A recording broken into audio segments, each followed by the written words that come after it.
You're listening to the Communications Business Advisor podcast, the podcast for communications professionals in the corporate world who are committed to advancing their work and our field's reputation as critical business advisors that are not only invited to the decision-making table, but are required there. I'm your host, Tara McDonagh. Hi, everyone, and welcome back to another episode of the Communications Business Advisor podcast. We've spoken with a few chief communications officers, and I've gotten messages from many of you. Thank you so much for your messages. You've shared with me a bit about what it validated for you, what you learned, and also what inspired you in the stories from these CCOs. So thanks for sharing that. I always appreciate getting your messages, and I read every one. But I'm going to take a pause with you today to share a bit more about some of the important things that we've learned and offer some perspective for those of you who tell me, or more often even just think to yourself, that this feels so very, very far out of reach for you, that your organization where you work will never get to the place of having a CEO. Be careful of that word never, by the way. Let alone considering that it could possibly be you, at least without you burning out. And I know that many of you love what you heard from these leaders, but either you're just not seeing yourself there yet, or you're not in a company environment that's at this position of sophistication when it comes to communications. Again, yet, keyword there being yet. And I get that. I do, but we can recognize that your company isn't there yet while putting the emphasis on that yet. How many times can I say yet? And then simply moving the operations and influence of your team as an advisor along that continuum from comms order taker, or as you guys know, like what I share as comms waitress, to the opposite end of that spectrum of critical business influencer. And we can celebrate each and every win and movement along the way rather than expecting it all to be solved overnight. And I know that, like, we're ambitious overachievers. Most of us in this field are like high achieving professionals. And so we just want to get it finished. We want to get it done. We want to be able to solve the problem.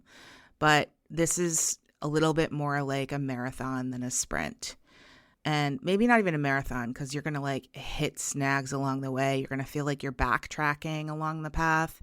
And then somehow you'll be projected forward, and it's just going to feel a little bit like a game of chutes and ladders here. So I'm going to be honest about that. But I am going to also share with you something that I hear a lot. The thing is, I probably hear it's different here at my organization. You know, sound like you, or something like, we're a unique company, more times than I can count. And the truth is that uniqueness, it's not entirely true. Now, before you get feisty about that, let me say this. Yes, every company is unique, but we're more alike in the challenges that we face in this field at all kinds of different companies than we are different. Yes, even in the comms functions that are highly advanced. Leadership at your company right now might be uninterested in communications insight at this point. That's kind of a polite way of putting it, right? You may work in a more dictatorial environment, or maybe you work in an organization that's wildly hierarchical and you're buried within that hierarchy. Maybe the structure makes no sense, or there's a leadership gap between the comms leaders and the executive leaders. But you know, this is normal. All of these things are not atypical, and all are not things that are fixed in time and space. They're not things that are destined to stay that way forever. I know because I've seen it and I've experienced it, both from within organizations and outside, as I've advised comms leaders and teams. So I hope you take this to a place where you feel a little more powerful as a change maker, because some of you could take it to a place of feeling deflated, like you're the problem and you just can't figure it out. You can't solve it, and that's like an issue for you, right? It feels like it's a you problem, but that's not it. You are not the problem. You are not the problem. The environment just isn't ready, but you can do the work to make them a little more ready. Again, imagine moving across that continuum. And you can do the work to make yourself more ready and have fun with it. It doesn't have to feel like you should just give up and take what you're handed, or that you've gotten as far as you can and like you just can't move any further. There's a place to take your career, even if you're in that environment, a place that's powerful with you as a change agent. I mean, a step further than that, maybe not to the ideal yet, but better for you, for your team, and for your field, like just a step further, right? Keep that in mind. Now on to what we learned about progress in our field, where it starts and how to progress it forward, because this is what I want to talk about today. Consider it a little bit of a cheat sheet in case you don't have the time or the interest in listening to all of the excellent episodes that we've put out with these exceptional leaders, which I do encourage you guys to listen to when you can. But I'm going to do a little bit of my own assessment of what we've learned and what you can do for yourself to progress in this crazy and yet also crazy rewarding field. Because we can't normalize the CCO role until we learn more so that we can pave a bit of a smoother path for people versus what some people feel like they're weed whacking their way through and into it because it's a newer role for companies and newer role for our field. So let's talk about what similarities we see from these leaders so far, what common themes came up, where they differ, and what we can take from it for our own companies and careers. Now, first up, it should come as no surprise to anyone that they each say that the communications function is respected at their organization. And by the way, I actually hear that more often than not, even in organizations where they want to make changes or moves forward. Many will tell us that the communications function is respected at their organization. Now, these organizations in particular, they're not going to have CCO roles reporting to the highest level leaders like the CEO or the president or the chief strategy officer if they don't respect the function. So obviously it's a respected function there. Now, it doesn't mean that they all started from that place though. So keep that in mind. But first, let's recognize that they're maybe at a place right now that your organization isn't. So we'll just accept that and keep going. But all of them also indicated that there's some level of challenge that they still have as advisors in this function. It seems to me like there's like this spectrum of respect and understanding that we have amongst executives when they're looking at our field. Some comms leaders have more challenges than others, but there's always a goal to get further along. And all of them share this. Or like said another way, none of them disagree that our function can sometimes be treated as order takers and that we're in a misunderstood and oversimplified field. But each of them have cracked the code to getting us as a field and themselves as professionals way further along. So that's where we'll start. One of the most important things I think we can take from these conversations is that the role of CCO doesn't need to exist at a company in order for comms to evolve within an organization and for the role to develop at some point in the future.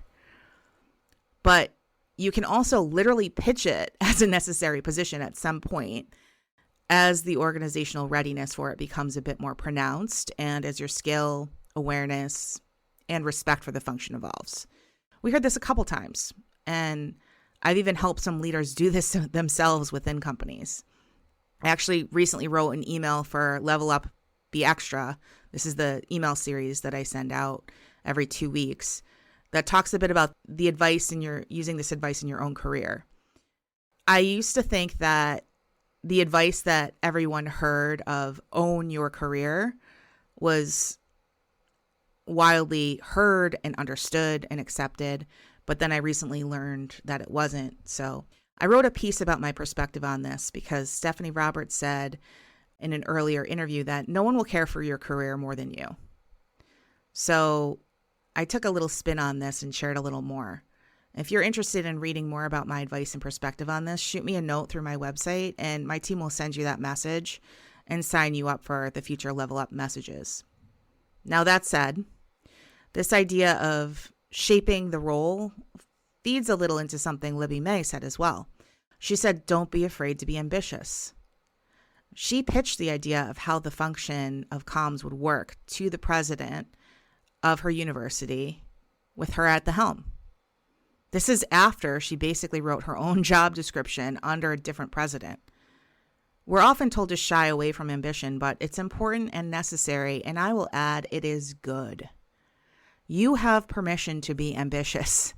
Ambition does not mean cutthroat backstabbing or constant gross self-promotion, as many of us have learned to think about it. It simply means that you'd like to continuously grow, to achieve more for yourself. More growth, more opportunity, and more money. That's okay too. Even when it's self-created, more growth, more opportunity, and more learning, which can mean more respect. And yes, more money again, more money and more satisfaction. So permission to be ambitious. Please consider yourself fully authorized to be ambitious. Then there's this idea that they all shared in some manner or other to always be curious, to always learn. Many of these leaders spoke of their goal to learn more about the business and that that's a critical component of being in their role. You have to learn the business to speak business risk, to speak about the benefits and opportunities. There are so many ways of going about this, everyone. Earning an MBA is one path, taking a finance course or courses, simply sitting down to dig into how sales works at your organization and how to learn from it. There are always multiple paths and multiple opportunities to learn more. So find the one that fits for you in this moment, in this point in your career. And that leads me to something that had both similarities and differences among the women. Team structure.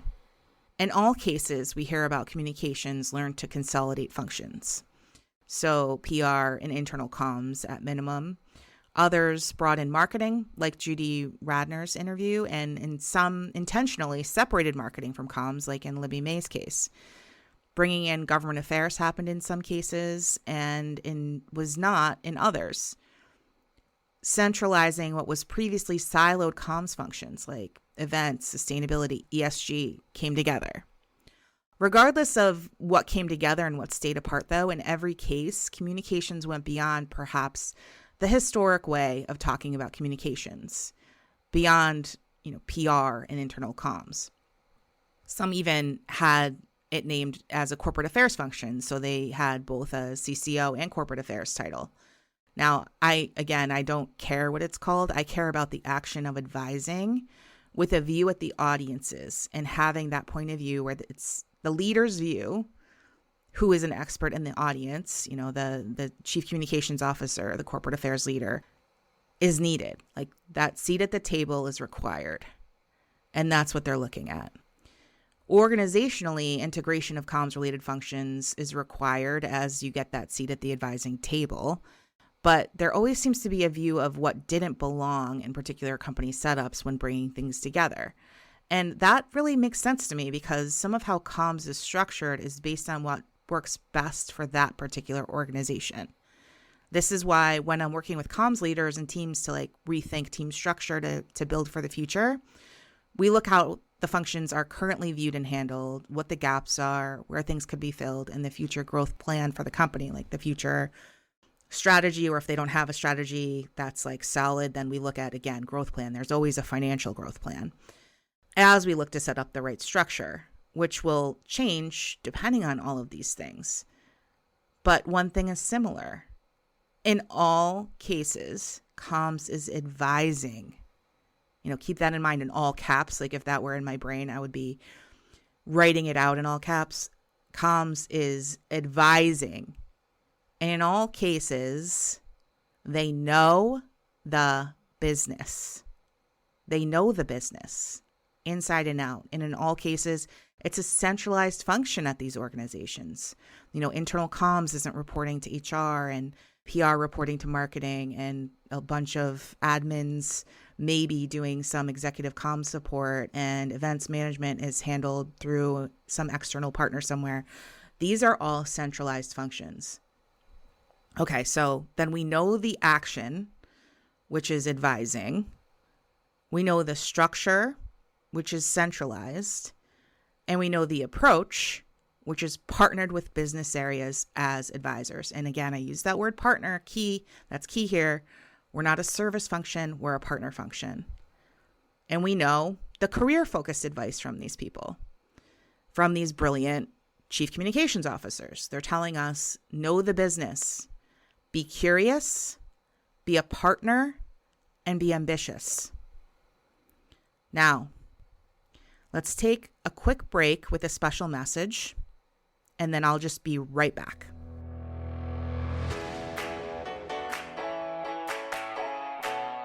I created Raise the Tide to help elevate our field and the women in it.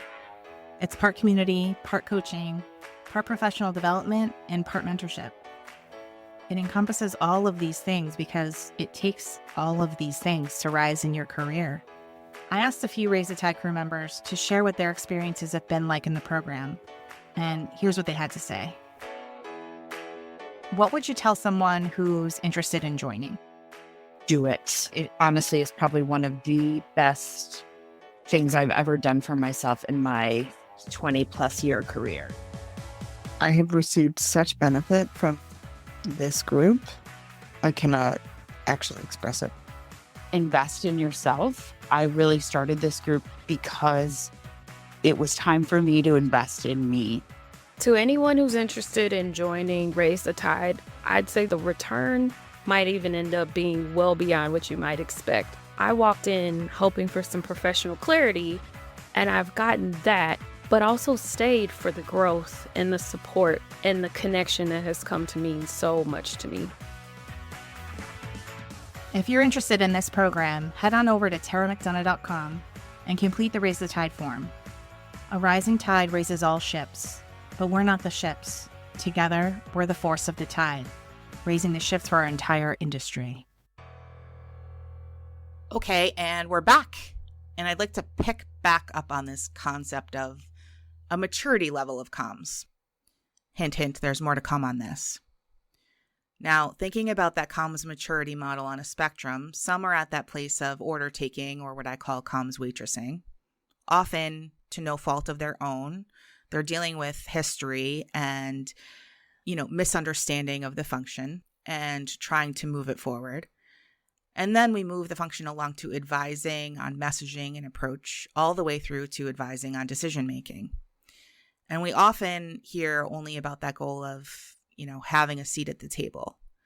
But we rarely talk beyond that, which is where I want to go today for the vision of our field. Like, that's what I would like to achieve for our field. And, you can't do a vision by yourself. A vision takes a whole community. So let's all engage on that. If you're like-minded like me, that we want to go beyond just having the seat at the table, but being required at the table.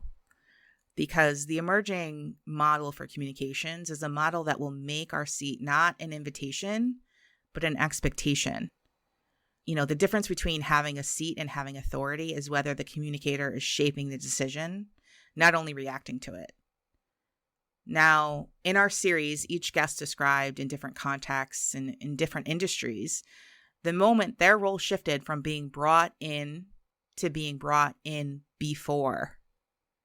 And once that shift happens, the organization stops treating communications as a team that distributes the message or even shapes the message, and starts treating them as a team that shapes the decision that produces the message. This is where communications actually becomes part of the corporate strategy. And that, being required in the room, not invited, is what defines the future of what a CCO is and what's expected of the function. The external environment right now, regulation, scrutiny, social pressure, political volatility, employee trust, it's all converged in a way that in some ways forces companies to treat communications closer to a governance function rather than a promotional one as they might have viewed it in the past. I know we don't view it that way, but I think many of them do. And this is why the CCO title is growing, because risk travels through narrative now, not just compliance, even more so than ever. And reputation is not thought of now as after strategy, it's part of strategy. And because leadership teams are relearning, often the hard way, that decisions without communications being involved becomes a crisis. So smart organizations, they're recognizing this. All the episodes validated the same major shift. The CCO is not the brand storyteller, which, gross to that phrase, by the way. I can't stand it and I never liked it. It's a phrase I personally hate. And by the way, I wrote more about that. If you want to ask, I can share with you something about it. Anyway, the CCO is not the brand storyteller. It's the strategist who ensures that the story is worth telling. Or in some cases, like avoiding the story altogether because the decision was changed, or what I call editing the business decision. Which leads us to another critical point. It's subtle, but critical here. The highest value work of communications is the risk that no one ever sees. Prevention of the work, that doesn't show up on a dashboard. But leadership can feel it and stakeholders experience it. They experience it as stability and as trust. CCOs aren't just managing reputation, they're reducing liability. And this is part of communications that people outside the function never witness, and yet is the reason the CCO must be present at the moment of the decision and not after. Now, again, on the opposite end of that, we've all experienced the people who definitely do not get it, who are our partners or executives, the people who come to comms for the order, right? The press release, the email, the speech, organize this meeting or event or whatever. Most of the time, they can be coached into another solution, one that fits the goals significantly better. And sometimes they have their mind made up and it's a nightmare trying to enlighten an ill-informed leader or colleague who will not budge. And that's just a terrible way to use the function. It scratches a trivial surface of the full power of what the function can accomplish. And I know we all know this, right? I'm preaching to the choir here. And on the opposite side of the spectrum, there are CCOs sitting at the leadership table, not just invited to shape the message, but required to inform decisions. Wow, right? More to come on that. Now, between those two opposing sides of the spectrum, there's that middle ground. A couple of stages that I've noted in a framework that I'm now using for growing the function from one end of the continuum to the other. And you'll get more about this in the near future, this framework that I'm trademarking. Now, most communications teams these days are somewhere in that middle ground. They're respected, invited, and listened to. But they aren't expected to be at the table advising yet. And again, I do mean yet. And at that point in the continuum, the role is more to shape the messaging of the decision, not, they're not advising on the decision itself. Now, we can and should congratulate each other on the progress as we move from that early order taking end of the spectrum to the messaging and advising area of the continuum. But we should also never stop striving to get to the other end of the spectrum, the emerging view, the view that I have of being a communications business advisor, one who edits decisions, not just shapes messaging. And by editing a decision, I mean just that. We often edit content, right? And when we do, we don't just throw the draft in the garbage. I mean, unless it's truly terrible. But let's assume the content's decent, but it needs to be, upgraded a bit, changed a bit. The message could be more clear, or it could be shorter, or explain purpose better, or whatever. In those cases, we edit the content to make it stronger. Now, when we edit a business decision, the same concept applies. If we're at the table and the company is looking to take a particular action, we can often see the risks in a way that others can't. We see the crisis before it happens. Our scenario planning brains are experts at this. So we advise. We share what might happen if we continue the way the organization planned. Maybe it's calls to legislators or regulators or massive media attention that leads to regulatory action. Maybe it's customers leaving or boycotting or employee action. Whatever it is, we can often see it in a way that others can't. So we advise.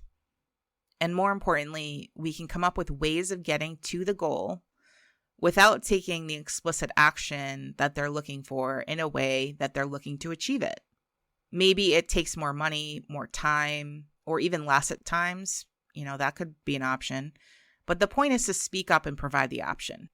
Your voice is no more important than anyone else's in the room, but it is equally important. Communications gains power at the same speed that an organization recognizes that reputation is risk management. It's also growth strategy and stakeholder trust. It's not a downstream output of it. And yes, you can and should consider it part of your role to move your leaders and your company across that continuum. Otherwise, what's the point? You can do this. You can. Don't do it alone, though. You'll lose hope. You'll get uninspired and frustrated and exhausted. Find a coach and a community and support and guidance and suggestions, advice, ideas. I know you're skilled. You know you're skilled. That's not the point. The goal is to move the company along that path to critical business advisor status. You can do that, but you do need some help. From translator of decisions to co-author of decisions. Wouldn't that be amazing? Co-author of decisions. First, know that that is possible. And second, go get help to get there. Okay. Now, that's it for this episode of the Communications Business Advisor podcast. Until next time, I'm Tara McDonagh, Communications Business Advisor, activist, consultant for comms leaders and teams, and founder of Raise the Tide for Women in Comms. Keep advising, my friends. Get out there and keep advising. If you're interested in working with me to advance your work and your team's reputation as critical business advisors, never order takers, check out taramcdonagh.com. Thanks for listening to the Communications Business Advisor podcast. If you found this episode helpful, please leave a rating or a review. It helps people find us, and we can't ignite a movement without sharing the message. See you next time, where we'll continue to do the work to elevate our field's reputation and elevate the careers of the people in it.